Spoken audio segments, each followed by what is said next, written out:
Good evening, everyone. I'd like to call the meeting to order and welcome you to the regular meeting of the Milwaukie Planning Commission. Welcome to our final meeting in the historic City Hall. It's great to have a large audience out tonight. Agendas and additional copies of staff reports are available on the city website at www.milwaukieoregon.gov. You can locate them by navigating to the community calendar where tonight's meeting page is posted. And if you have not reviewed the agenda, please do so. It contains important information about the process. Our first order of business is our native lands acknowledgement. The City of Milwaukie respectfully acknowledges that our community is located on the ancestral homeland of the Clackamas people. In 1855, the surviving members of the Clackamas signed the Willamette Valley Treaty, also known as the Kalapuya Treaty, with the federal government in good faith. We offer our respect and our gratitude to the indigenous people of this land. And I don't know if any fellow commissioners got to see the news. I think it was last week, Native American Youth and Family Center, which is located up in North Portland, actually held.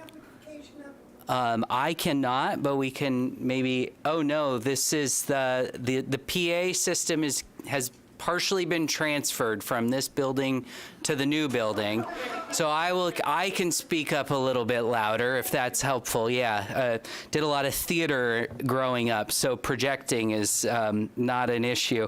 And I was just saying that the Native American Youth and Family Center held their first in-person powwow in Portland since the COVID-19 pandemic. And I was unable to attend, but got to read about it in the Oregonian, and would definitely encourage folks to check it out. It would be exciting if maybe someday we could host something like that in Milwaukie Bay Park, just knowing we also have a lot of ties to some of the traditional Native American tribes. Our next order is our Planning Commission minutes. Do we have any corrections for the July 25th meeting minutes? Hearing none, I'll entertain a motion to approve the minutes. I'll motion to move the minutes. Great. It's been motioned. Is it seconded? I'll second it. It's seconded. All those in favor say aye. Aye. Aye. The motion passes. Informational items. Are there any informational items from staff? Just to follow up with what you said earlier, Chair, this is the last meeting here tonight. It's very exciting. This has been a good building for the city of Milwaukie for many, many, many years. I know a lot of people are sad to see it go. But at the same time, hopefully we're going to get some really good stuff in this building, because it is a historic and very valuable piece of our history here in Milwaukie. So the building's not going anywhere, and it's going to get repurposed. So it's very exciting. And so our next meeting will be over in New City Hall, which is a couple of Blocks that way. That's the library. But anyways. Anyway. Sorry. Yeah. Turn around. Maybe I'll know where I am in the other building better than I do here.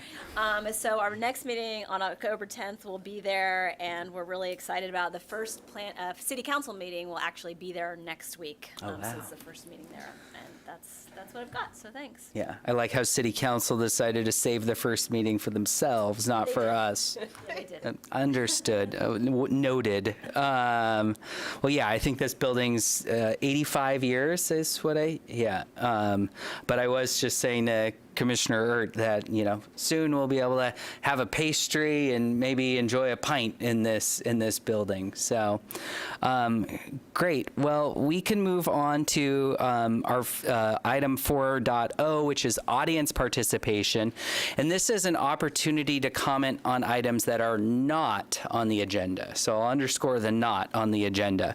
So if any member of the audience wishes to comment on an item that's not on tonight's agenda, please let us know. If you're in the audience, you can fill out one of those yellow cards. And if you're participating virtually, please use the raise your hand feature on Zoom to indicate that you wish to make a comment. And for any audience members who might be calling in, you can press *9 to indicate that you wish to make a comment. And before you testify, please remember to state your name and spell it for the record, and state your city of residence. Do we have anyone wishing to comment on items not on the agenda? Great. Oh, Mr. Chair, there is someone, Heidi Crichton Okay. is in the Zoom audience, has their hand raised, but it's been raised for a bit, and we might have had an audio issue. Sure. So I'm going to allow Heidi to speak and just make sure that we've got that covered. Oh, Heidi has dropped her hand, so I think. Wonderful. I think we've solved the problem without even trying. it's all right. Thanks, Farah. All right, well, hearing none, we'll move to 5.0. And at this point of the agenda, the Planning Commission will act as the Community Involvement Advisory Committee. And for members of the audience, the Community Involvement Advisory Committee is kind of a state-required advisory committee of all cities. And the City Council has kind of vested that responsibility to the Planning Commission. And so maybe we'll just see if staff has any updates for the CIAC. I do not have any updates for CIAC tonight. Great. Any members of the CIAC have things they wish to report? No? Does any member of the audience wish to speak to us about community involvement? None? Okay. Great. Moving on to our hearing items tonight, we have one hearing item, which is the Willamette Greenway review. This agenda item is a public hearing to consider application number WG-2023-001. The purpose of the application is to request approval for a Willamette Greenway conditional use permit for a multi-unit residential development on the property located at 1600 Southeast Lava Drive. The public hearing is called to order. The applicant has the burden of proving that the application is consistent with the city's zoning, subdivision ordinance, comprehensive plan, and any applicable municipal code provision, and that the proposal conforms with the city's applicable criteria. I'd now like to ask staff to cite the zoning ordinance section or sections where the criteria can be found. The proposal is subject to the following provisions of the municipal code. The proposal is subject to the following provisions of the code: Title 12, Street, Sidewalks, and Public Places; Title 13, Public Services; Title 19.302, which is the high-density residential zone; Title 19.401, Willamette Greenway. The approval criteria for projects in the Willamette Greenway are found in 19.401. It's also subject to 19.504 site design, 19.505 multi-unit housing, 19.600 parking, 19.700 public facility improvements, 19.905 conditional uses, that's tied to the Willamette Greenway review, and 19.1006, which is type 3 review, which talks about how we are to conduct a public hearing for a type 3 application. Great. Thank you, Vera. All testimony and evidence must be directed towards the applicable substantive criteria. Fail to address a criterion or raise an issue with sufficient detail to allow the Planning Commission an adequate opportunity to respond to the issues precludes appeal to City Council based on the issue. Failure to raise any constitutional or other issues related to the proposed conditions of approval with sufficient detail to allow a response also precludes an action for damages in circuit court. Any party with standing may appeal the decision of the Planning Commission to the City Council. Persons with standing are those who submit comments or testify. And I'd like to maybe just underscore that for any members of the audience online or in the room today, that you need to testify in order to potentially raise any appeals with City Council. If any additional documents or evidence are provided by any party, the commission may, if requested, allow a continuance to continue the hearing into the future or leave the record open to allow parties a reasonable opportunity to respond. Any such continuance or extension shall be subject to the limitations of the 120-day rule unless the continuance or extension is requested or agreed to by the applicant. Take a quick breath. Does any member of the commission wish to abstain from the hearing? No. No? No. Hearing none, does any member of the commission wish to declare an actual or a potential conflict of interest? Nope. No? None? Does any member of the commission wish to report on any ex parte contacts? No. No. None. Will any commissioner who has visited the site prior to this hearing please raise their hand?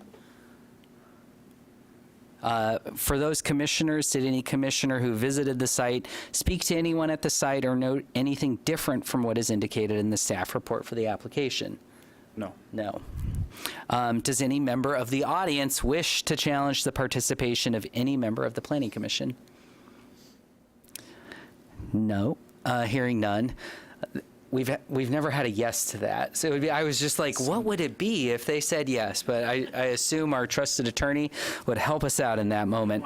You don't want to know. Great. Well, let's then proceed to the staff report. And there's no TV behind you to look I at, so know. we have to pivot over here.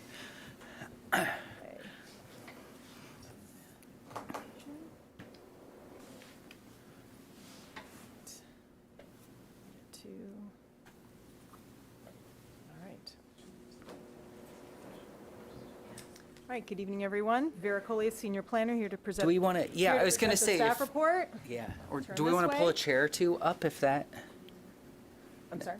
never mind. Go ahead. Sorry. All right. Yeah. Vera Collier, Senior Planner, it's up on the screen. I'm here to present the staff report for this project. Okay.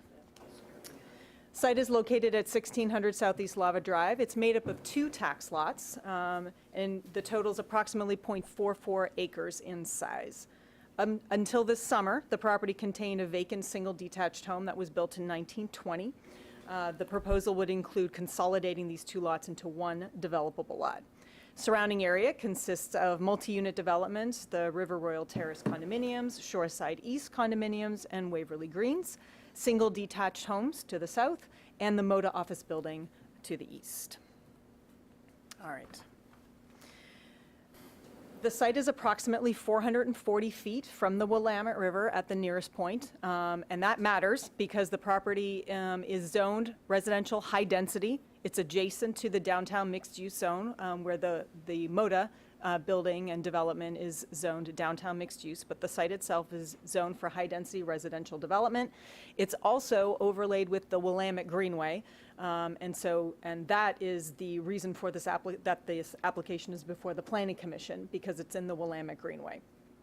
Otherwise, this development would be permitted outright, subject to the design requirements for multi-unit residential developments.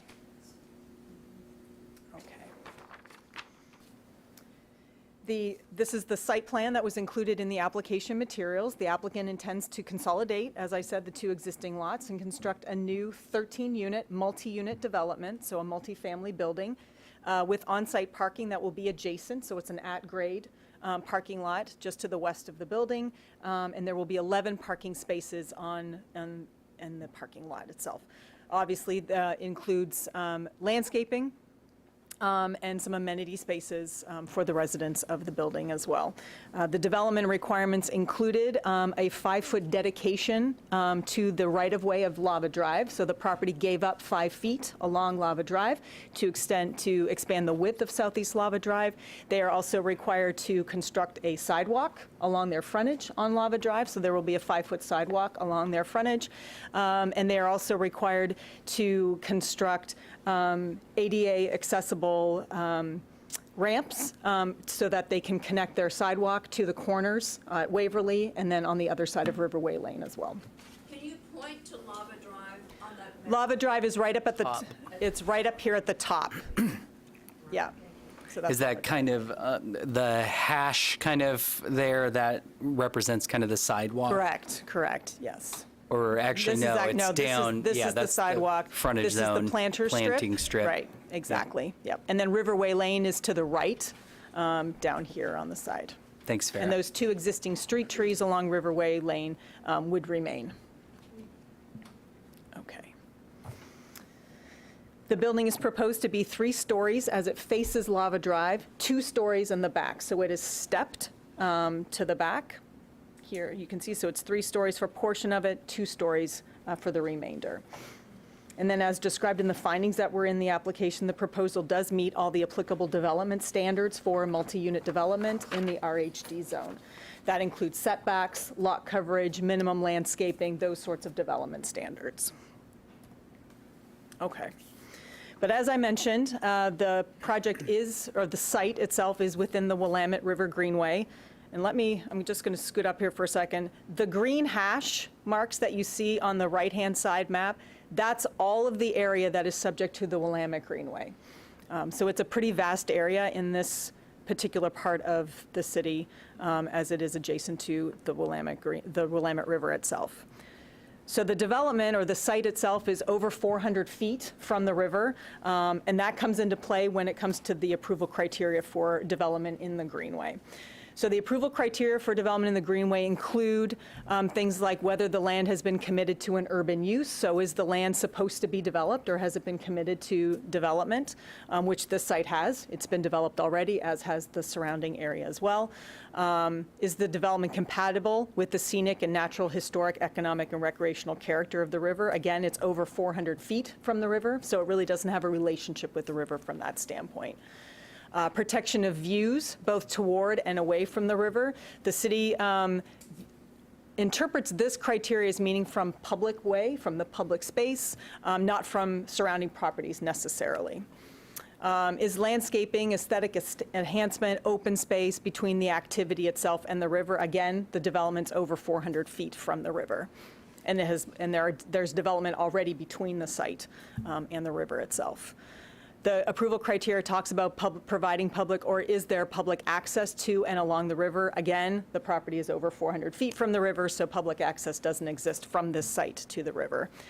And then does the project, or does the development, conform to applicable comprehensive plan policies, both for the Willamette Greenway but also for residential development, which in the findings that we submitted with our staff report, the development does conform with those comp plan policies.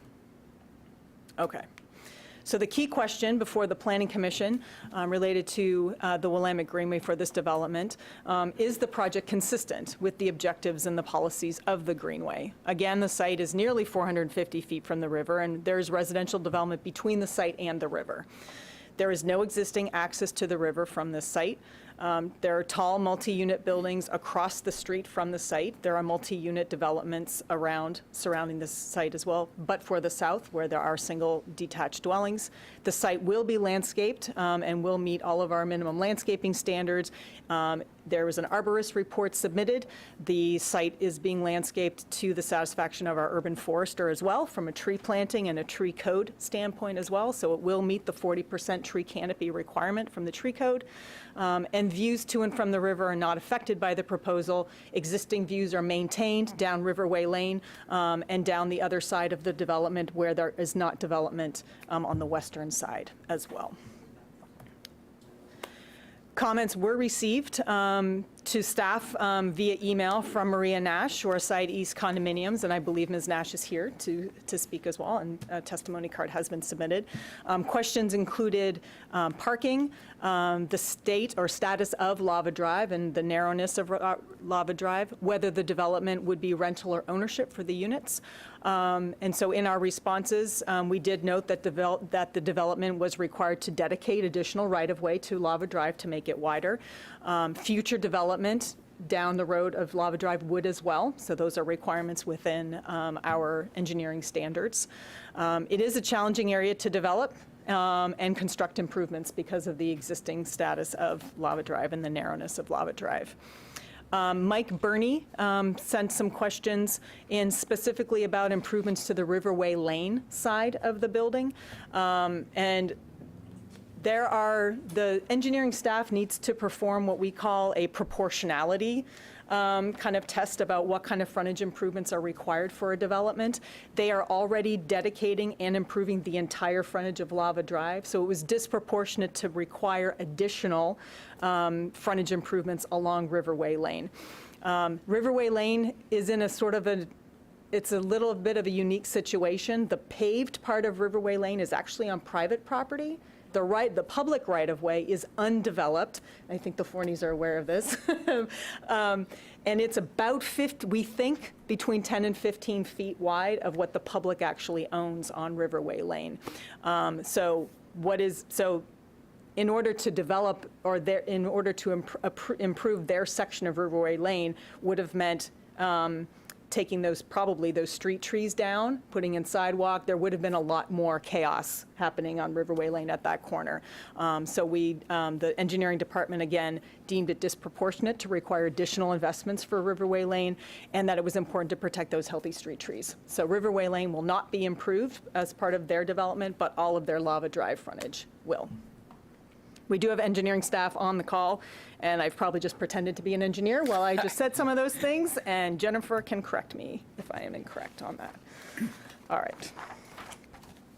So the Planning Commission has some decision-making options this evening. They can approve the application subject to the recommended findings, the conditions of approval, and the other requirements that were included with the staff report. The commission could approve the application and modify some of those findings and conditions of approval. We would need to read those modifications into the record as part of the hearing. They could deny the application upon finding that it does not meet the approval criteria. We would need to create and write those findings as part of the hearing, or they can certainly continue the hearing as the chair discussed earlier. The staff recommendation is to approve the application based on the findings and conditions of approval that we submitted in the staff report. Happy to answer any questions or comments at this stage from the commission, and then we can Yeah. continue with the hearing. Thanks, Thank you. Farah. Sure. Do any members of the commission have any questions, clarifying questions for staff? I do. I think my first question is, maybe just for the audience, you referenced how if this was not in the Willamette Greenway, this would be permitted outright. Can you just add some more color to that? So folks, if this was kind of proposed up by the hospital in Ardenwald, could you talk about Sure. what that would mean? Yeah, I'll just stop the sharing at the moment for now. So when a project is, depending on the location of a site and if there are overlays or something else happening, you might have additional land use review for your development, like this project. It's in the Willamette Greenway, there's additional land use review that goes with it. If there were natural resources on the site, there might be land use review for the natural resources. If this were sort of your standard lot, no natural resources, nothing else affecting the property, then it would be permitted by right, which means they could go straight to a building permit and construct the project. There would not be public notice or that sort of thing. For multifamily or for multi-unit developments, we are required to have clear and objective standards for residential development, which we do have. There's also an option where you use the design guidelines for multifamily development, which the applicant elected to do. So as opposed to saying that each unit has exactly 25 square feet of balcony space or something like that, you can use the guidelines to meet the intent and purpose of the code with your design. That is what the applicant elected to do. So in this case, where the Willamette Greenway not in play, there would have been a type 2 land use review specifically for the design guidelines and design of the building. So notice would have been provided, but there would not be a public hearing. It would not be a decision before the Planning Commission. So that's sort of the difference. Sometimes there is land use review, and sometimes there is not.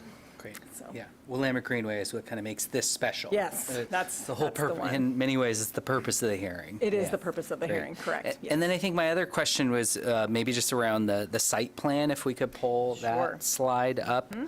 And I realize it's not a comprehensive site plan, kind of including the full right-of-way, but I think, what is that, slide 4? Yeah, I think I've got it here. Yeah. So you were mentioning, and it's in the materials as well, that expanding the width of Lava Drive, adding that sidewalk kind of on the north end, and then you mentioned kind of ADA ramp, and I think as I kind of pulled back up on Google Maps, I just wanted to kind of better understand that. So the sidewalk on that kind of terminates into Southeast River Lane. Yes. Like that would be ADA compliant, so it would connect to the other The other ADA side, compliant correct. side. Right. Okay, great. Yes, that's exactly right. thanks. Go ahead. I believe, and Jennifer can correct me, there's also a transition ramp required to go to Waverly as well. So I believe there's two, but I'll let Jennifer answer that question. So yes, so because there are connections on both sides. On But the I'll let- left-hand side of correct. this, which is No, the actually west going side. sort of up, kind of up towards Waverly. Oh, So I see not what to you're the saying. left, but So continuing sort of to the same thing at River northeast and Lane, northeast. kind of, Exactly. gotcha. Yep, yes, yeah. Were you pulling Jennifer up, or were you just waiting to? Oh, I would Oh, have her sorry. kind of, Oh, gotcha. or Okay, great. if- I No, guess- we don't need that. Okay. Great. Well, those, I think, were my kind of clarifying questions. Great. Commissioner Carpenter? I do have an overall question on the Willamette Greenway's purpose for commissioners and for those in the audience. Maybe you can just give an overview of, again, the purpose of the Greenway. What is it protecting, or is it, yeah, so, thanks. Sure. So the Willamette Greenway is an overlay zone, and it's mapped on our zoning map, so it affects multiple properties along, it's in varying widths as well. The overlay itself is part of Goal 15 of the statewide planning goals. So all communities that have the Willamette River as part of their community have to have a Willamette Greenway zone of some kind and have to have regulations that meet the Goal 15 requirements from the state. So the intent is to make sure that development within that Willamette Greenway goes through a review process to make sure that we are protecting the Willamette River itself. And again, views, aesthetics, the recreational purpose and nature of the Willamette River, and then the adjacent lands. That's the purpose of the Greenway. The river is very important. Again, there's a statewide planning goal that relates to its protection and making sure that any development or uses that happen within that mapped area along the Willamette River meets certain criteria or certain guidelines, again, for recreational purposes, views, that sort of thing for the public and for the community itself. Great. Does that Yeah. help? Okay. It does, thank you. Great. Any other clarifying questions from the commission? No? And you already summarized some of the correspondence that we've received. That was part of your presentation. So I guess the question is, would the applicant or their representative like to comment? I believe they would. So Brittany, I'm going to promote you, and I believe promote Jean as well.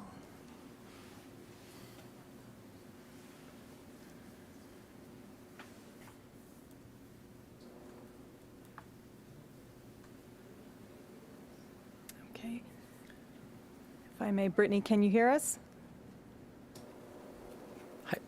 Hi, Brittany. Welcome. We can hear you, or we cannot hear you. So maybe we'll get Yeah. a quick AV moment. Yes.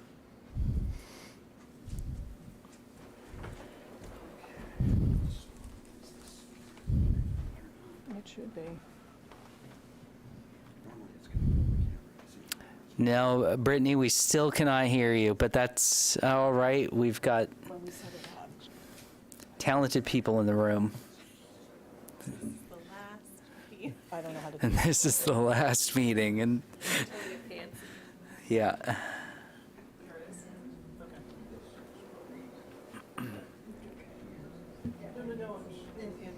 We get to walk off with things on the wall, right? Just like,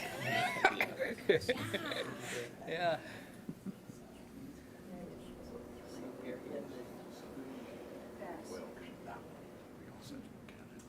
And she told me that this was supposed to be Logitech for microphone speaker. Jake, do you know the last time we've done a Willamette Greenway project? It would have been Waverly Greens 3 years, 2 or 3 years ago. Yeah. Yeah. Okay. Yeah, that one was a lot. That one was rather contentious. Yeah. That was before your. Oh, yeah. Yeah.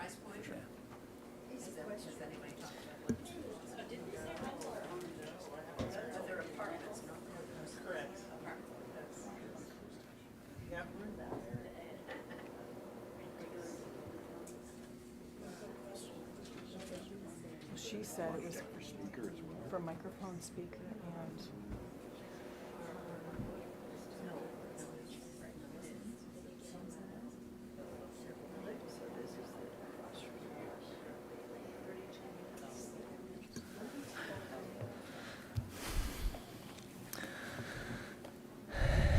Brittany, we still can't hear you. Oh, but now we can hear me twice.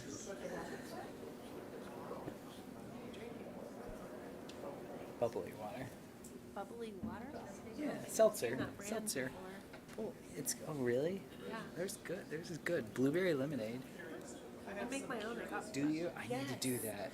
Okay, so We spend way too much money on this. and it's good because I got monk fruit and stevia, and then I sweeten it with like vanilla or dip whatever flavors I Yeah. want.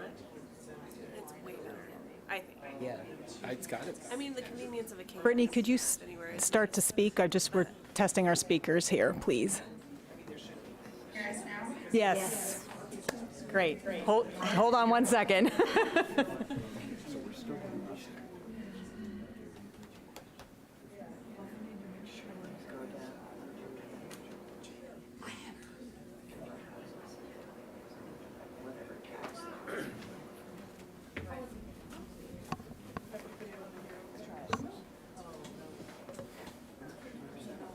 Well, which is, oh, that's right. She's sharing her screen. Brittany, we have your presentation up.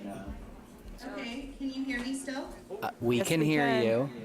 We have an echo in the room, but that might be getting taken care of. Okay, I'll wait until you tell me to go. You're upside down, Gene. Yeah, I need to fix my thing. Do we still have an echo? No. No. And Brittany, can you hear us? Oh, Brittany, can you hear us? thank you for bearing with us, everyone. Okay. As staff have been moving from this city hall to that city hall, this has been a theme recently, but it's nearly over. I think it's me, though. You think it's you? Yeah, this happened before. No, you're on to something. Happened a lot in the early days of the pandemic. And then we had a really good run And we had a great run. on the Yeah. other side of it. Brittany, can you hear us? Okay. Yeah. We'll just have to deal with the. Maybe we'll just deal with the echo here, let them do their presentation, and then we can fade mics in and out. Does that sound good? All right, well, the echo is very annoying, but Brittany, would you like to give us a presentation? I would, and I hope I'm not echoing for you. You are not. Okay.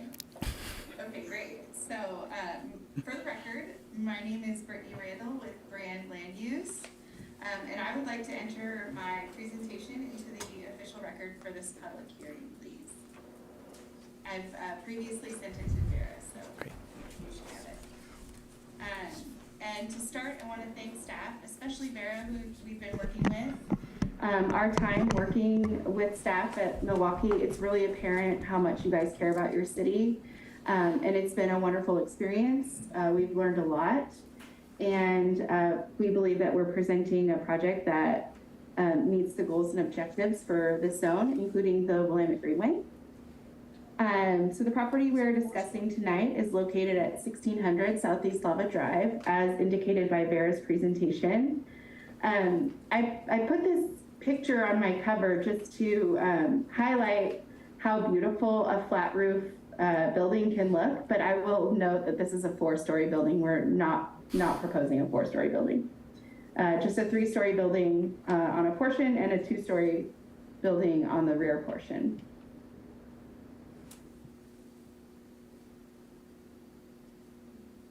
So I will be presenting to you the project team, the project site as it exists now, our proposal, and then leave some time for questions.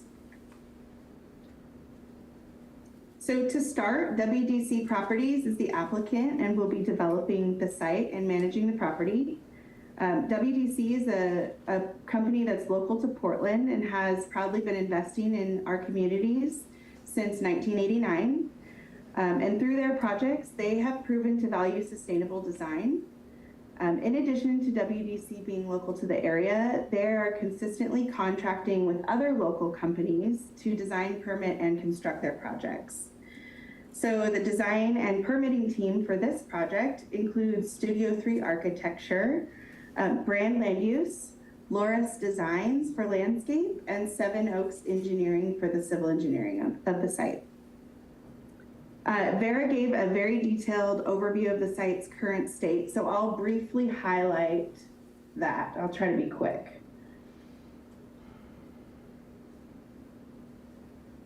So this image was captured prior to the demolition of the single-family dwelling that previously occupied the site. And you can see, and I'm sure neighbors are familiar with the area, it depicts the lack of improvement to Lava Drive and demonstrates in part how the surrounding properties are utilized. This is an image looking south toward the property and shows the previously vacant dwelling that existed on the site prior to demolition. And then beyond the dwelling, you can see the neighboring single-family homes that I'll talk about a little bit later, but we've done taken into consideration a lot of things to minimize our impact to neighbors. The lower right image is looking east, and it gives a better depiction of the properties abutting the site to the south and how they are utilized.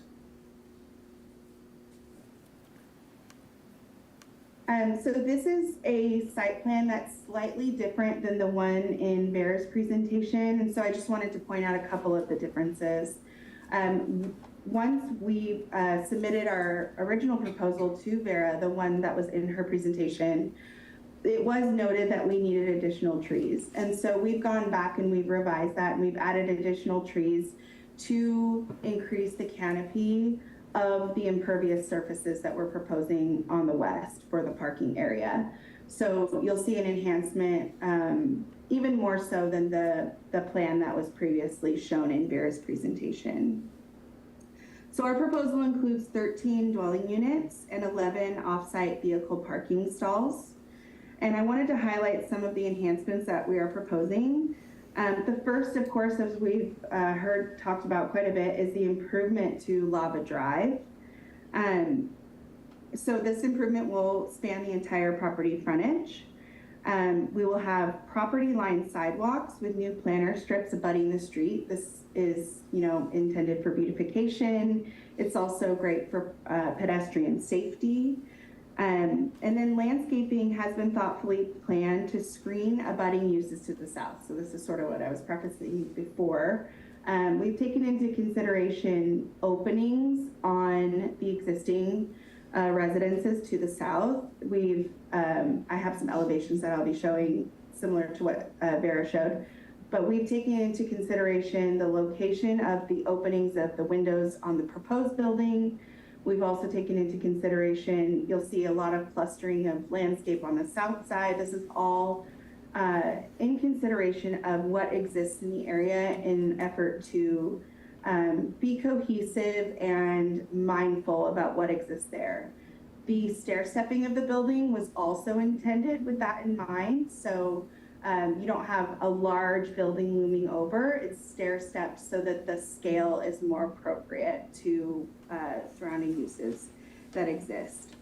I did want to mention the 11 off-street parking. Did I hear? I think I heard something. No, you're fine. Okay. I wanted to discuss the 11 off-street parking stalls versus the 13 proposed units. So 2 units will be marketed as non-vehicle units with rent reductions to incentivize tenants without vehicles in order to increase utilization of alternate modes of transportation. So this would be bicycle, pedestrian, and the public transportation, which is pretty robust in the area, which is great. Much better than our little Salem. So wanted to mention that.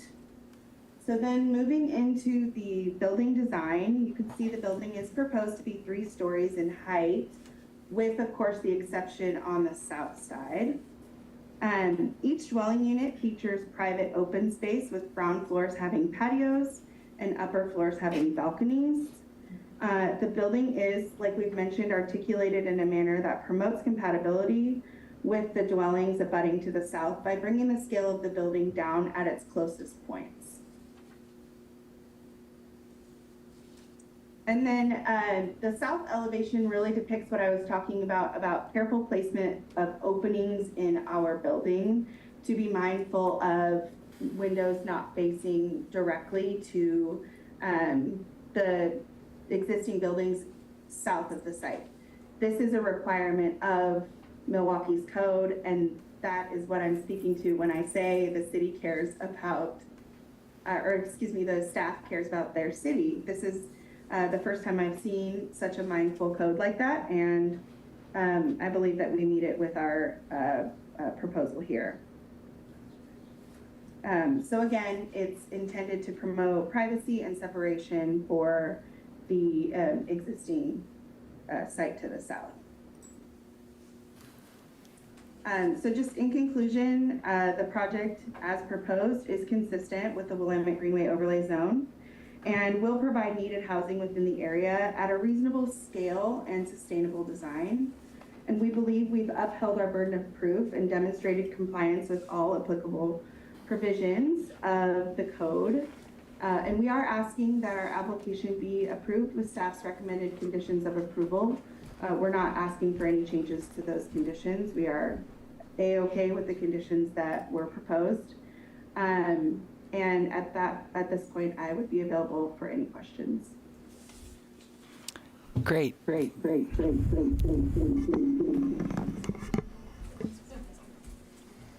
I'm waiting to see if I can talk to you without an echo, but that's not the case. I wonder if I mute myself, if that would be helpful. I see a second Milwaukie planning on here, and I wonder if that needs to be muted. I think we're working on it. Oh, the echo's gone. Well, the serious echo is gone.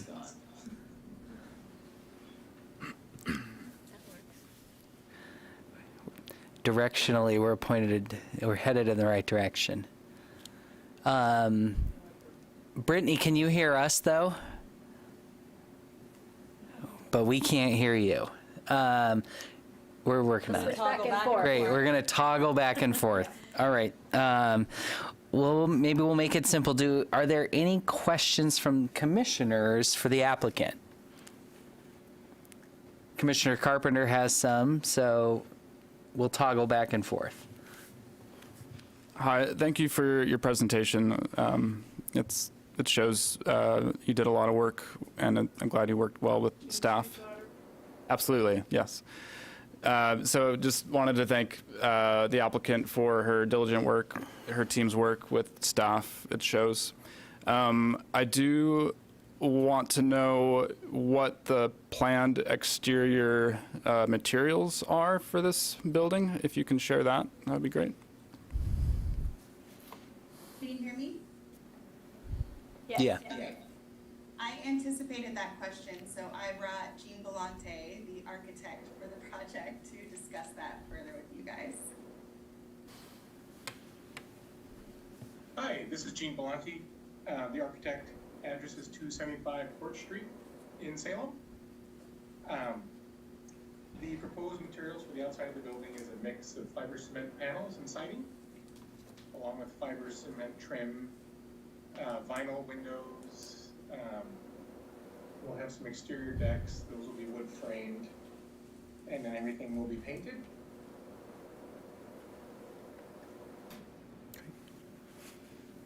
Great, thanks. Any other questions from the commission for staff? Commissioner Ert? Nope. No? Awesome. Yep. Yeah, thanks again for this thoughtful presentation. I just wanted to ask on the I appreciate your point about the parking, like choosing to market 2 units as for alternate forms of transportation. I think that's excellent. I'm curious about how you kind of reached that split as to why it's 11 and 2 and what the thinking was that, like, is there a particular formula that you all use in thinking through that? Could you just talk about that process a little bit more and how you reached that decision of those numbers? Yeah, can you hear me? Just confirming. Yeah. before I go on. Okay. Yeah, that's a great question. So first of all, I think that unfortunately or fortunately, our communities are still very vehicle centric. And so, you know, not providing any parking isn't quite realistic, but like I mentioned in my presentation, you are fortunate with a very robust public transportation system. The other thing was, like Vera had described, the site is challenging to develop. So it was a combination of, you know, what people, my computer keeps connecting and not connecting. Sorry about that. It was a combination of what the site could support and then what we believe the market could also support. And that got us to spaces. Now I can hear myself. Hopefully that answered your question. Yeah, that absolutely did. Thank you.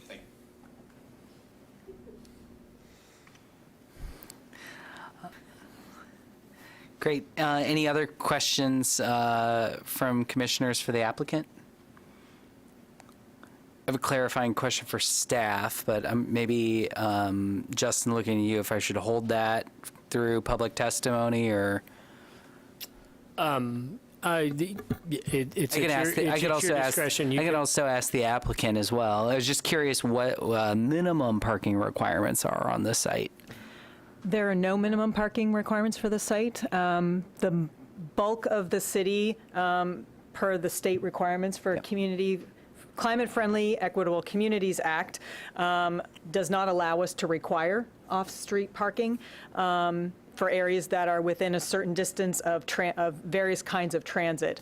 So put simply, most of the city falls within that CFEC area, so we cannot require any off-street parking. They have provided it. Yeah, they've Therefore, they needed to meet those design standards Great. for landscaping and all that sort of thing, but they were not required to provide any parking, Okay. no. Great. Thanks for clarifying that. I appreciate that. Any other questions from commissioners for the applicant? Commissioner Carpenter has one more. Or two. Yeah, I'm looking at the engineer's site plan. It's on page 194 of the PDF that was sent. It's attachment 4. I don't know if this was in the presentation, but it looks like on the south side of the property is a proposed stormwater planter with underdrain. If that could be described or explained, and hopefully maybe some explanation to how that maybe, leading the witness, how that fits into the stormwater and protection of the intent of the Willamette Greenway.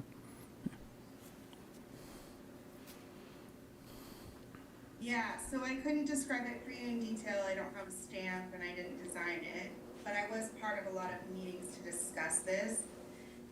And we talked about stormwater and green stormwater infrastructure more on this project than I have on really any project ever, because we were so squeezed on space.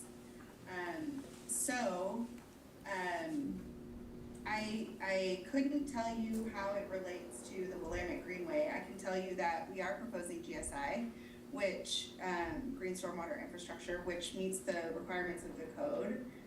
And upon review by city's engineers, it appears that we do meet those requirements. So additional information requested, I would need to chat with our engineer about that.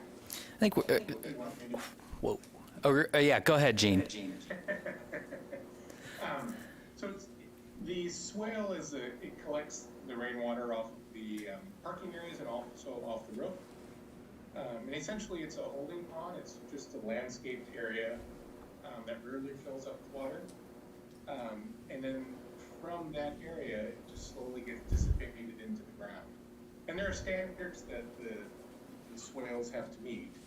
And so there's no contaminants that's getting into the public way, there's no contaminants getting into the Willamette River.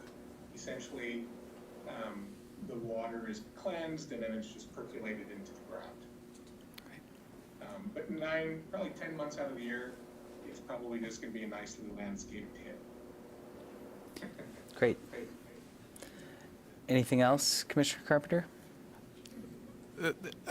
This is maybe getting a little esoteric, but is there in the conditions anything in terms of maintenance for that stormwater facility? I just want to make sure that I understand that the owners of this building don't want this to fall in disrepair, but I want to make sure that in perpetuity we can hold them to that.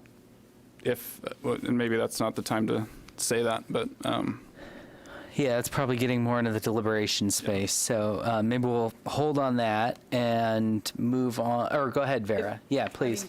Sure. That's a yes or no question, and yes, it's actually in the other requirements. They do have to submit a final stormwater management plan to the city. They've submitted a preliminary as part of the application as required. They will need to submit a final stormwater management plan, and that includes an O&M, an operations and maintenance aspect to the final stormwater management plan. So that's in the other requirements. That's a standard requirement for projects like this. But yes, it does talk about needing to have an O&M plan as part of it. thank you. Great. Thanks. Well, moving on to the public testimony component of our hearing, we'll now recognize people submitting public testimony on this application. If you're here to testify, please make sure to get one of the yellow forms and fill it out and hand it in to staff. Also, if you're here to testify, please remember to confine your marks to the application and the relevant criteria and to avoid repetition and information that's not relevant. Please state your name and city of residence for the record so they can be entered into the minutes. And I think I would, knowing we have a large audience tonight,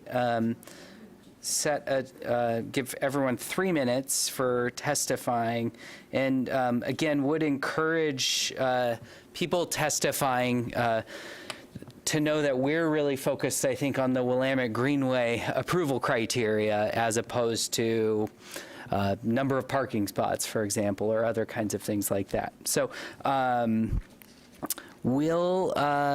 does anyone wish to speak in support of the application? Let's see.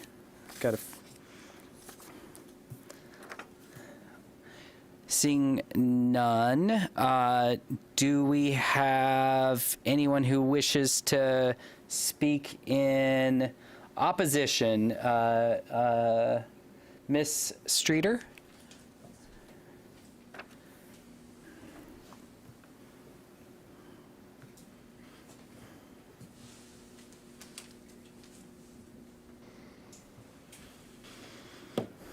Supposed to That is, yes. And am I supposed to sit down or can I stand You can up? stand if you'd like. You can sit if you'd like. All right.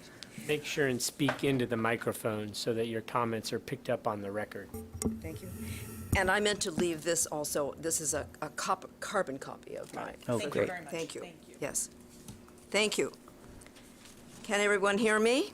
Can hear you great. Thank you. So no? Although we do need you pointed into the microphone, so if one of your neighbors would like to come and sit next to you if it's hard to hear, Ms. Streeter, feel free to join her at the table. Okay, so I'm trying this out. How's this? Much better. All right, very good. So I wrote a letter, and I just added a little addendum. I was listening to that conversation about the swale, and I thought, why are we not using parking surface material that lets the water soak through? So that's just an aside. Dear members of the Planning Commission, I am a 12-year resident of Waverly Greens Apartments. My apartment looks across Lava Drive to the 2 lots in question. Today, I addressed my concerns about the arborist report from July 5th. concerning the need to destroy trees on the properties, in particularly the big leaf maple.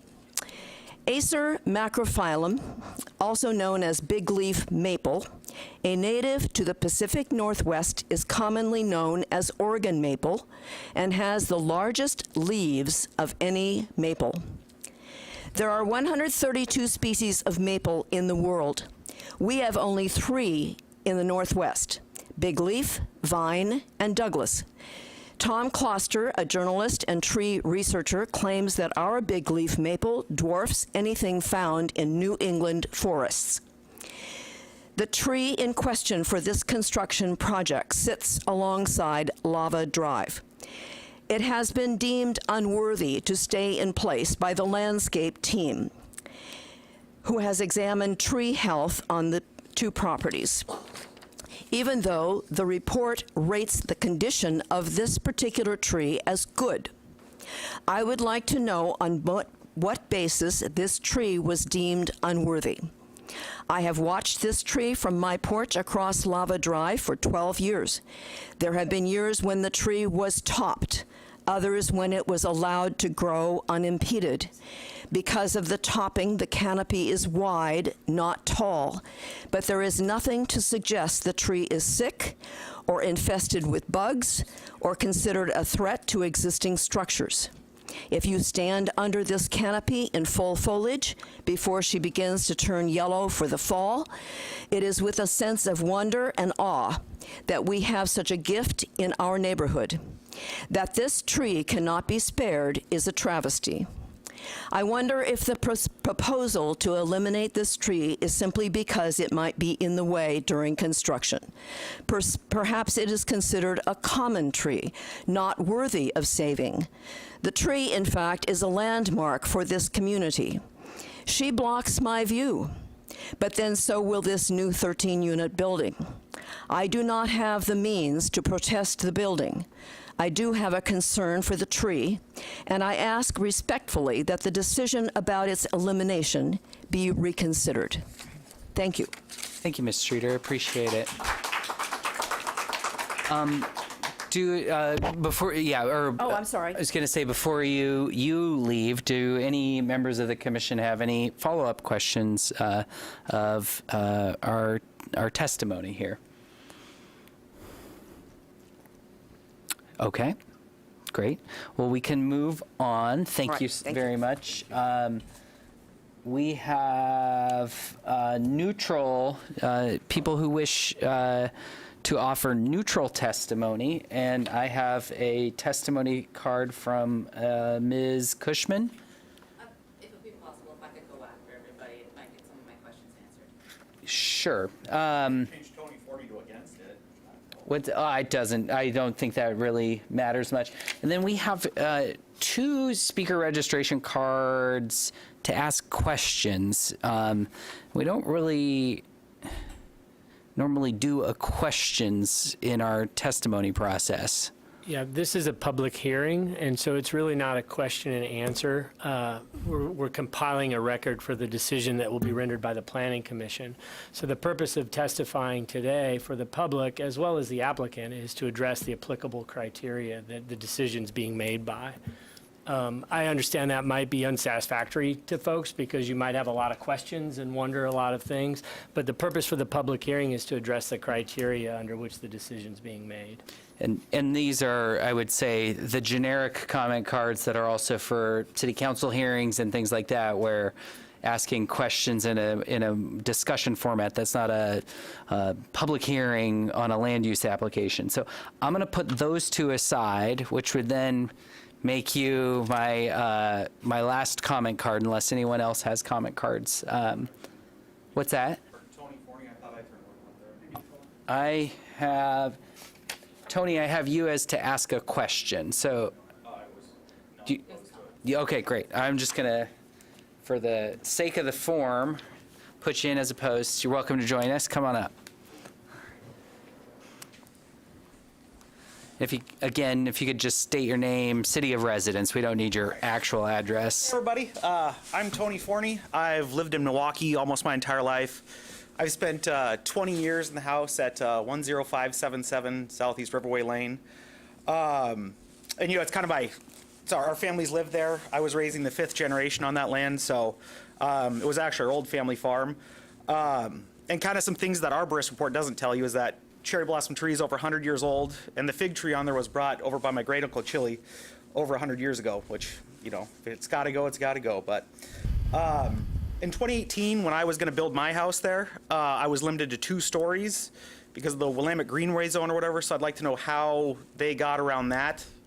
And also, I'd like to know what the construction time is, the hours of operation. Are they going to start at 7 a.m., 6 a.m., and go till whenever? The trash enclosure is kind of right by our bedroom windows. Their storm basin looks like it's in our backyard, and I know they said it won't have that much water in it, but those things are usually It's draining it in my garden. yeah, your garden. Those things kind of turn into like mosquito factories after a while. And I build, own, and operate hotels, so it's weird sitting on this side, I'll tell you that right now. Sorry, guys. And then it's 13 units, is what it says, but a lot of them are 2 bedrooms, and there's 10 parking spaces. Me and my family also own a couple units at River Royal Terrace, and we have a parking lot right there that they're just going to park in. I mean, there's no way around that. So, and then since it is 3 stories, is there going to be an elevator? No elevator. I've also had some issues where construction has already been kind of on my side of the fence over there, so I'm concerned about that too. I'm also renting that 10577 out, and I think it's going to be next to impossible to rent as soon as construction starts. So that kind of kicks my legs out from under me on that one. Yeah, and in 2018, I paid $14,000 for permits to build my house, and then of course COVID kicked off, and I lost all of that for a 2-story house. And now there's a 3-story, 13-unit building going behind it, which has, I don't know, half of them are 2-bedroom units.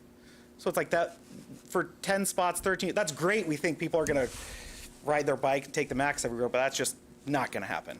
That's just not going to happen. But yeah, that's all I got. So.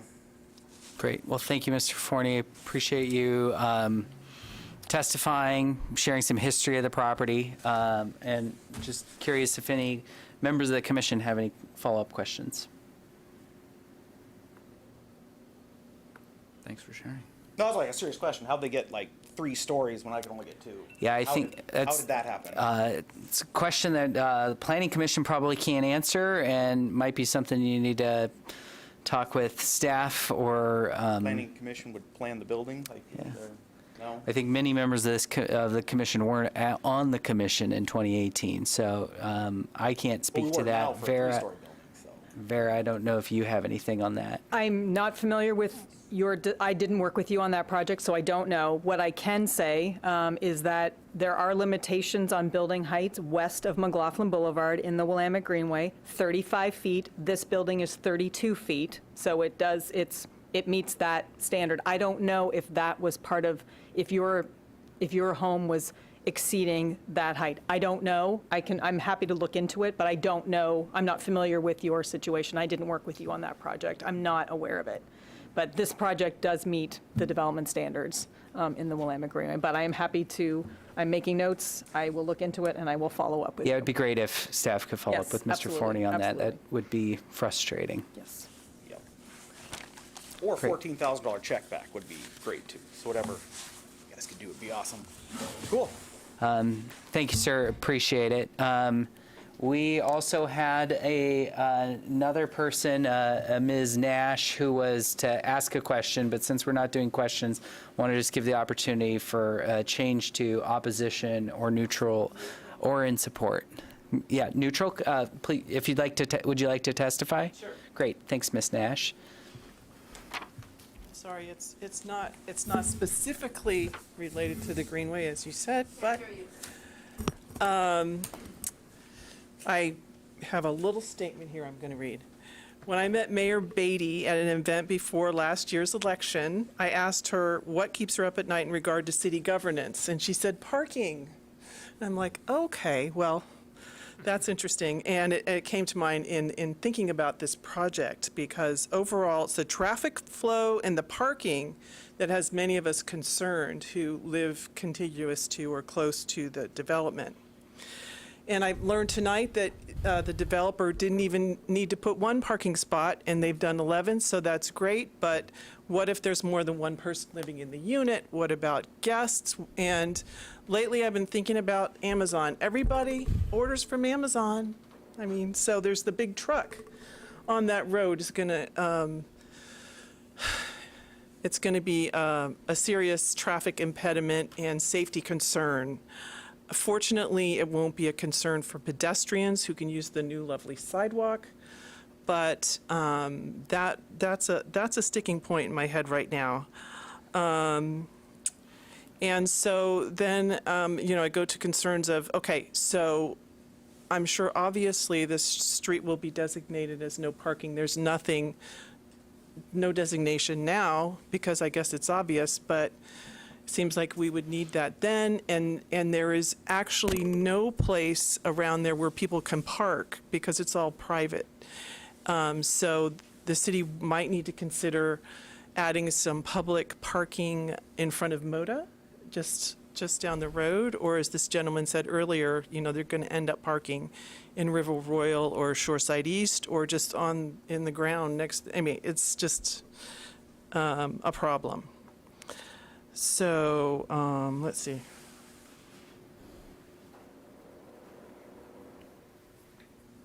That's all I have. Great. Thank you so much, Ms. Nash. Appreciate it.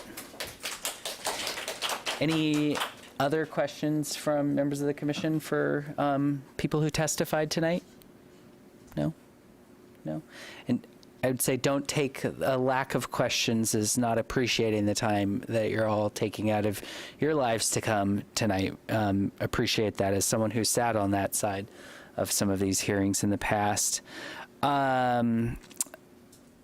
Are there any responses from staff to any of the testimony that we heard?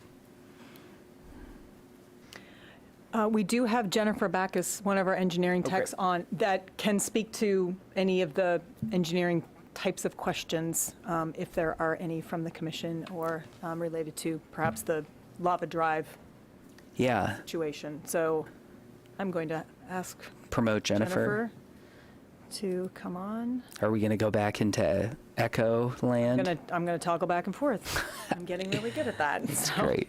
You're going to have to add like audio video tech to your resume, Vera. I think a question for Jennifer that I had, at least especially on the engineering side, was maybe just hearing some more about the northeast corner and what the ADA ramp might look like. Okay. Jennifer, did you hear that question about the ADA ramps? No? No. Okay.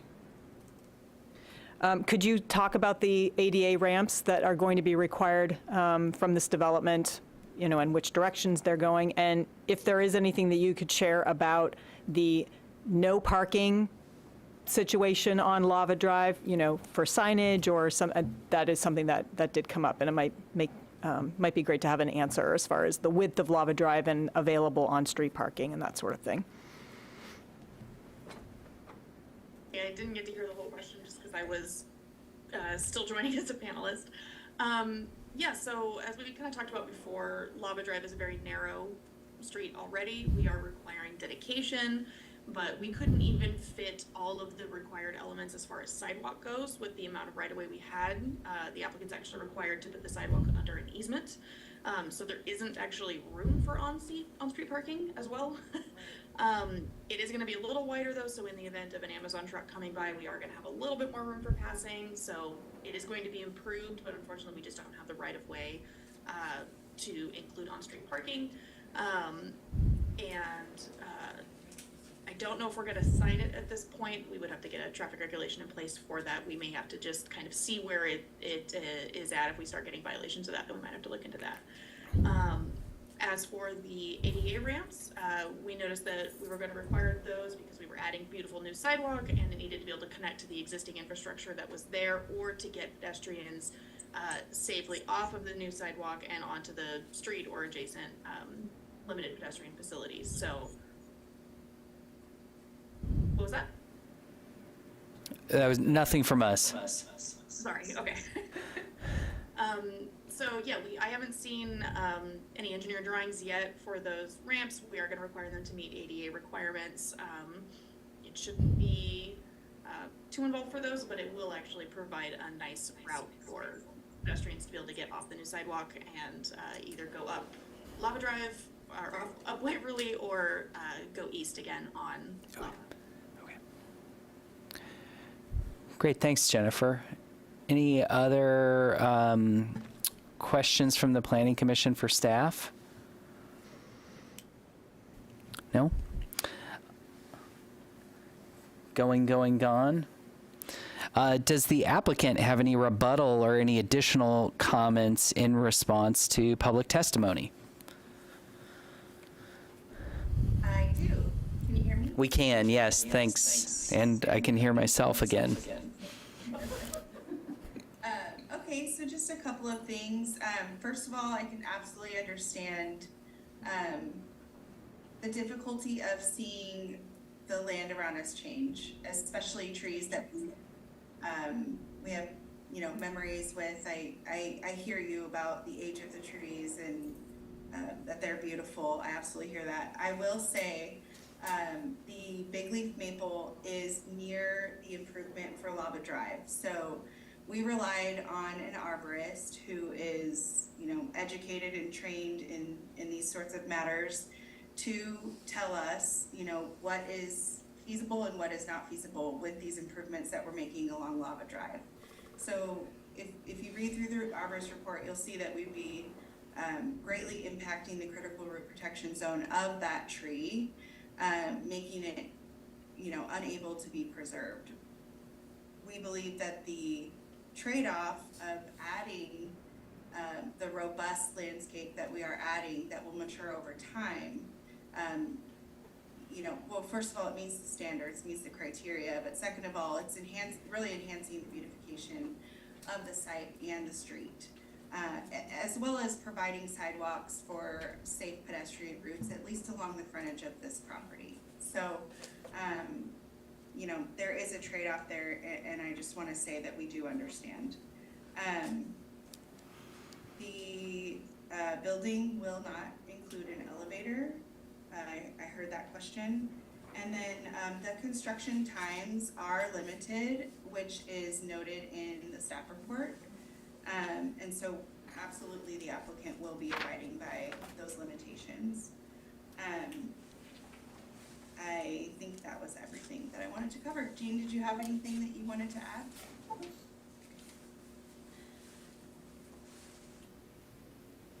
I do not. Great. Sorry. Thanks, Jean. Before I close the public testimony portion of the hearing, I realized that in my shuffle of cards, I think I forgot Ms. Cushman. Wanted to make sure that I didn't miss out on that. So we'll rewind the tape a little bit. We can come back to any clarifying questions for staff, any additional rebuttal if necessary, but apologize for the misstep there. But if you could state your name and city of residence for the record. Sure, Tiffany Cushman. I'm 1552 Southeast Lava, so I'm right next to you in the White House. And I just spent $60,000 on a solar panel setup on my house, and now with a 3-story building, it may be worth nothing. So that's one thing I'm concerned about. Also, having the trash right in my backyard and everything draining into my backyard where we have an unfinished basement. So it does flood sometimes, and I'm afraid if all of the water from this building is collected into one place right next to my house, I'm gonna have foundation issues. If you want to expand the property and buy my house, we can talk about that, but honestly, this is, obviously, Tony's my little brother, and we've lived there forever. The field that this building is on, and I know you said you spoke with some people from the natives around here, but Did anybody tell you that there were arrowheads found in that field? Anything like that that you may want to consider for anyone with history there farther back than me. And then, yeah, so let's see. For the deliveries, my gutter's been smashed 4 different times by Amazon trucks because there's nowhere to turn around there. I don't know how your garbage truck is going to get in and get the garbage out of that small parking lot. That's should be a concern of yours. And then, so it shows there's a whole bunch of trees on the east side of the property, but there's, I don't know, just a fence on my side. I'm not sure what's going on there. But it's going to be weird having more people look down into my backyard. I like you guys, though. And then, oh, jeez, okay.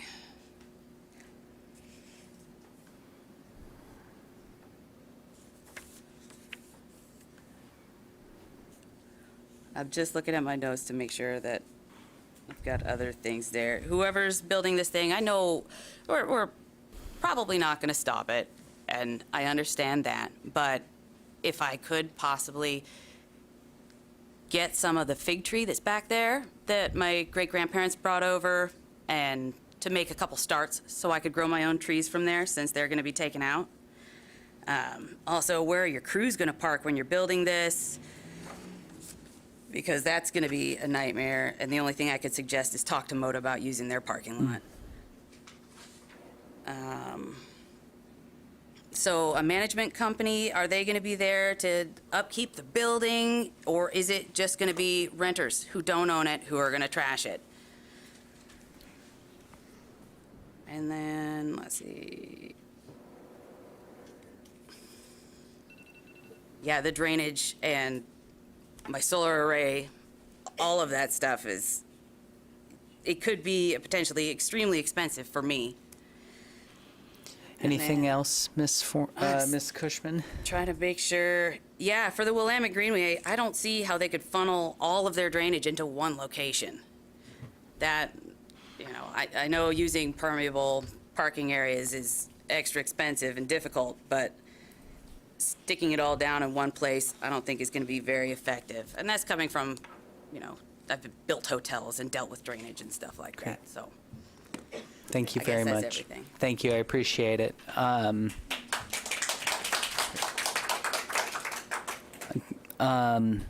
right. Well, so let's rewind the tape a little bit and ask if there's any questions from Planning Commission for staff, based on anything else we heard.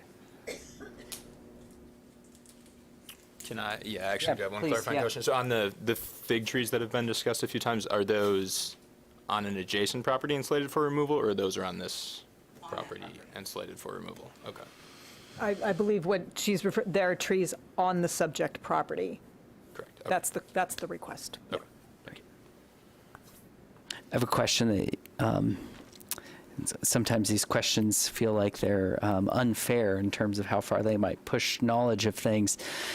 If archaeological resources were discovered during building, I'm anticipating the city of Milwaukie doesn't have requirements there, but the state of Oregon might.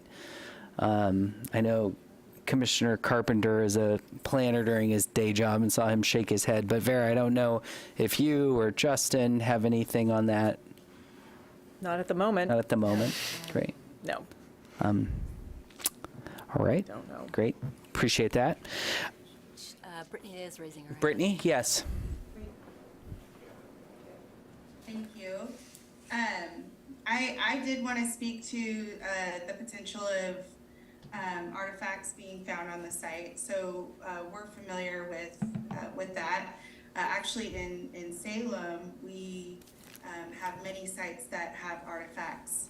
And so what we put in place are inadvertent discovery plans where if we do discover artifacts during construction, an archaeologist would come in and handle those situations. Best practices, we are not archaeologists, so we would leave that in the hands of the professionals. So I just wanted to mention that, and hopefully that's helpful. And then if I can respond to some of the other things that were brought up, if that's okay. Yeah, that'd be great. Could you remind me, the echo, thanks, Farah. Inadvertent, what was it called? Inadvertent discoveries. Oh, and we have you muted, so. Am I unmuted now? You are. Okay, we call it an inadvertent discovery plan. And it's a plan that's in place during construction, that if any artifacts are found, whether it's arrowheads, which were discussed, or remains, then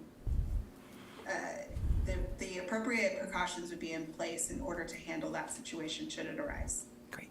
Thank you very much. Any other clarifying questions from the commission before we go back to Ms. Randall for any final rebuttal from the applicant? Anything else from the commission? No? Great. Well, we'll hand it back to you, Brittany, for any final comments from the applicant before we close the public hearing. Great, thank you. So as far as the drainage, there is state law regarding draining onto adjacent site. It is not legal to do that. We spent a lot of time discussing and our engineer designing the green stormwater infrastructure that you see. And the reason that we wanted to locate it in one location, though that was really difficult to do, was to maintain some usable open space for residents in the community. So you'll see enhancements on our site plan, including a picnic area and then the robust landscape. It's a very small site, and we wanted to make it as livable as possible, encouraging community gathering, things like that outside. As far as the solar array, there are standards, and maybe Vera can help me here. There are standards regarding sustainable design that do apply to solar arrays and sort of, the positioning of buildings in relation to sunrise and sunfall. So I believe that we have met those standards, or the intent of those standards. As far as the location of the garbage on site, the site is going to be, it's screened with site obscuring screening along the south side. The trash will be fully enclosed with materials matching the building materials. And so that has been designed thoughtfully in consideration as well. And so the last thing I wanted to mention was that WDC does maintain their properties. They have a website displaying how they maintain their properties, and I opened my presentation trying to explain who they are. They're local to Portland, and they care about their communities that they invest in. And so this will absolutely be maintained, not only because it's a requirement of the city of Milwaukie, but because it's a standard that they continuously uphold on their properties. So that is everything that I have, unless there are more questions for me.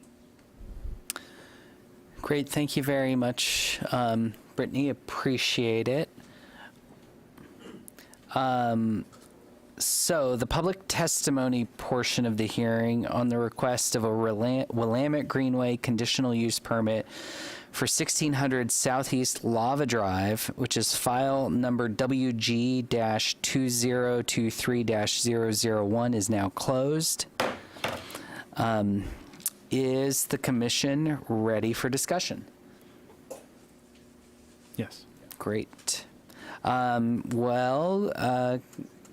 Commissioner Carpenter, you want to lead off with any discussion? Sure. Again, thankful for the presentation. I think I'm more thankful for everyone in the audience who came out to provide your feedback and your input, and again, to show the love of your community. It's wonderful to see, and there's great history. And so, again, glad glad you're here to share. There's a lot that goes into these types of projects, and I've seen the amount of work that's gone into it, that staff have put into it in their review, and I appreciate that as well.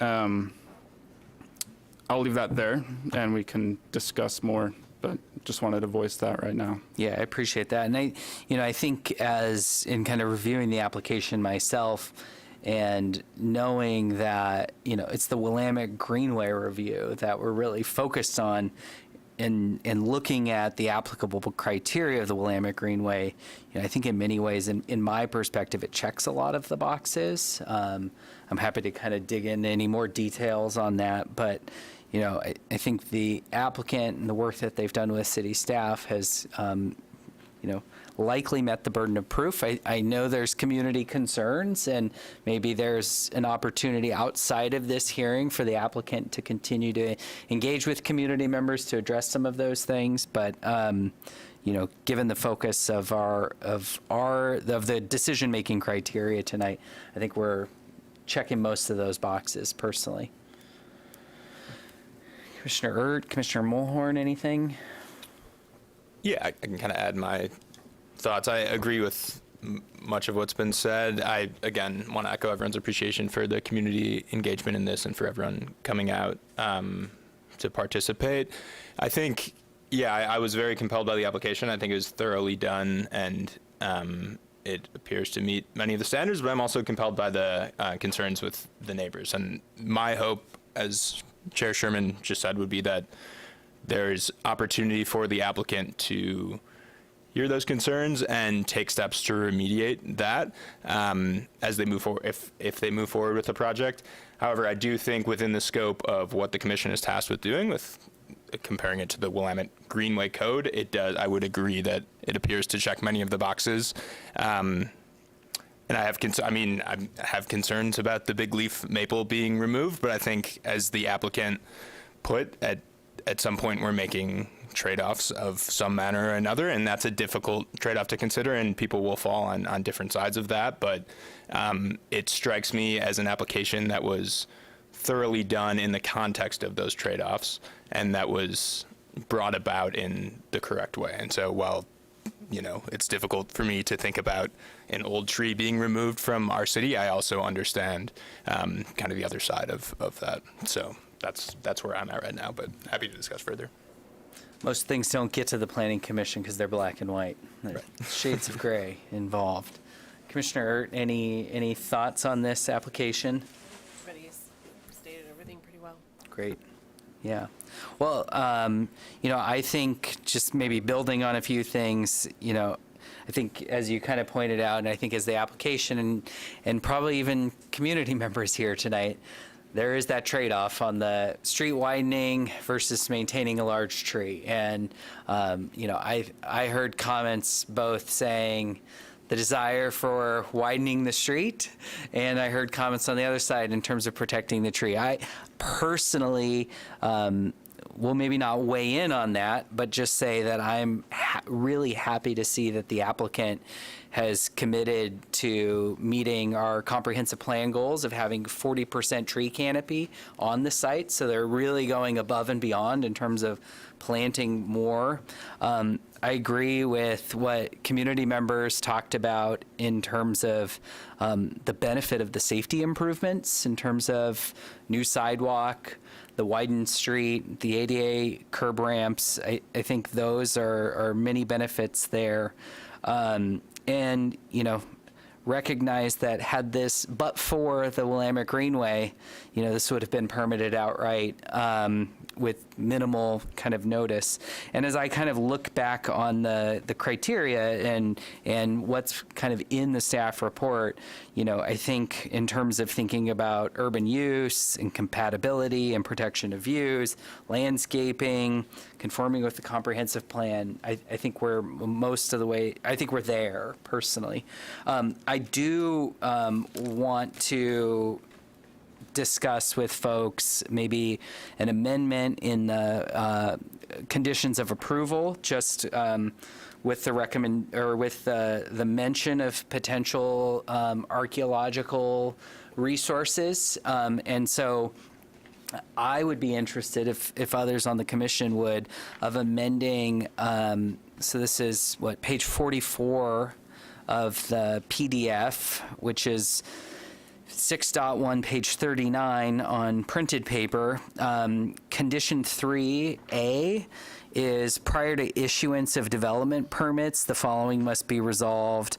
Prior to commencement of any earth-disturbing activities, the applicant must, and I would add, file an inadvertent discovery plan and obtain an erosion control permit from the city, just so that if anything were to be unearthed during construction, we would be able to do that. And it sounds like the applicant has a history of doing this in other jurisdictions, so I don't know if that's a big lift or not. As we don't have any code that really addresses that type of plan, I don't know how we would certify whether the plan was adequate or not. What I might suggest, if the commission would like to entertain something about historic or archaeological resources, is that a condition that the applicant comply with state law with regards to any inadvertently discovered historical or archaeological artifacts. Something along those lines that ties us to a standard. To a state standard, that makes... that can actually be reviewed. Sure. I think that's probably the appropriate way to go. I appreciate that, Justin. That's great feedback there. So yeah, I don't know. That's kind of the only thing that I'm thinking about on this. I appreciate you raising that as a potential issue. As members of the commission know, this is a topic I nerd out on a little bit, and I think it would be valuable. But it would be very curious if anyone else has any feedback on that. I would support that, and as maybe a sidebar, I'd support asking staff to look at adding that into as a regular code for future projects. But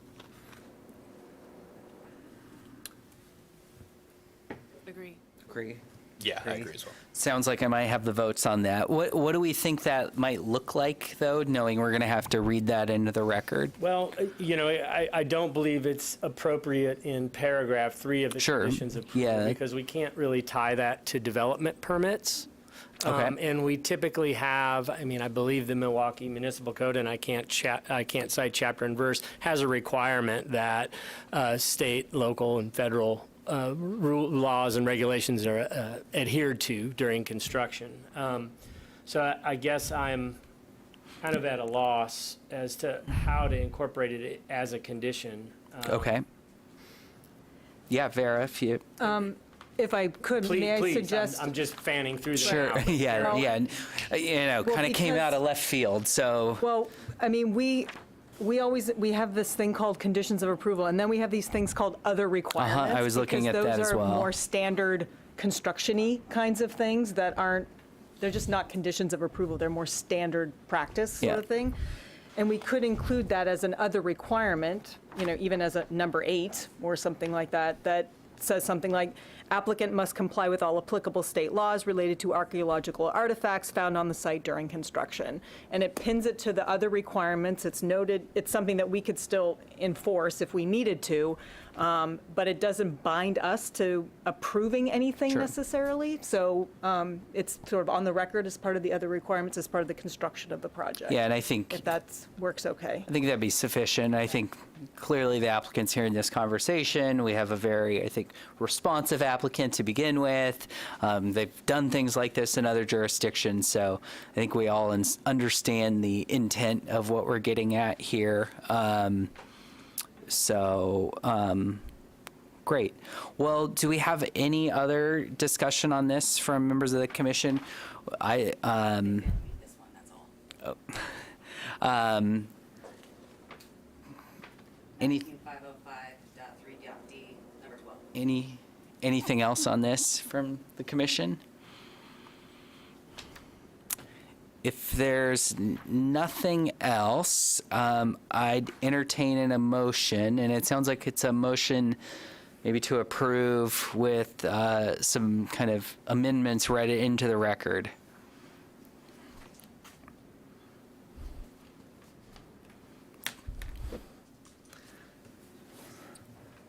I believe Robert's that's the- rules, I that's the can't. correct motion. Yeah, that is the correct motion. And as Robert's rules, I can't move. So do I have a motion from someone? I would like to make a motion to approve WG 2023-001, LC-2023-001, DEV-203-004, with the amended conditions as proposed. And those conditions, maybe, Vera, do you want to just read that into the record?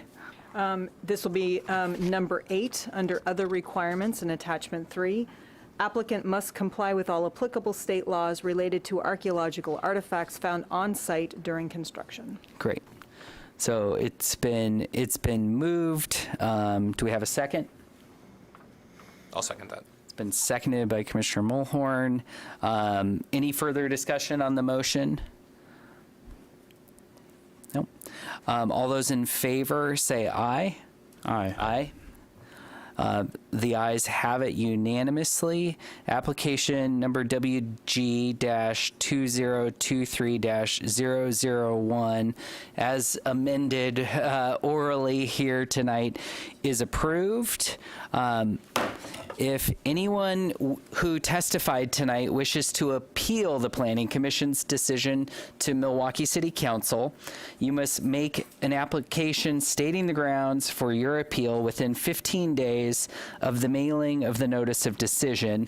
If that's something you're interested in, I'd recommend you connect with planning staff who can give you more details on that process. But there's an opportunity to participate in a city council process if that so interests you. Thanks, everyone, for your time. Maybe we take a quick 5-minute break. Oh, no, we're almost there. We are almost there. I did this last time. Great. Great. So we're almost done with our meeting. So if anyone does wish to talk to planning staff, maybe just give us 10 minutes. We're nearly there. So we are on to 7.0 Planning Department. Planning Department updates. Do we have any updates? We don't have any updates tonight. Forecast for future meetings. Yeah, we've got an upcoming meeting on October 10th, and that is looking at the Milwaukie High School parking modification. Remember, that is also related to the climate-friendly, equitable communities, the fact that we can no longer require parking in the city. So that's coming in on October 10th.